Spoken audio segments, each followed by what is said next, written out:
30 ans après, pour les victimes de l'attentat de la rue Copernic, les souvenirs restent à vif. 18h35, ce 3 octobre 1980, une bombe explose tout près de la synagogue. 4 passants sont tués, des dizaines de personnes blessées.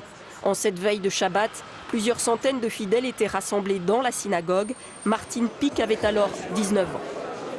J'étais avec mon petit frère qui avait 15 ans, je me suis affalée sur lui pour le protéger. Vous faites l'inventaire, moi j'ai regardé, j'avais mes mains, ma tête, mes pieds, tout allait bien.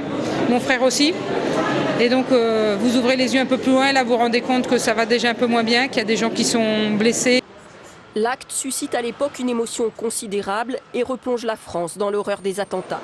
La commémoration organisée cette année prend une ampleur particulière, marquée pour la première fois par la venue d'un Premier ministre. Nous avons commémoré tous les ans et c'est vraiment la première fois qu'il y a autant de monde et une telle manifestation. Alors je dois vous avouer que je ne comprends pas pourquoi aujourd'hui et pourquoi pas les années précédentes.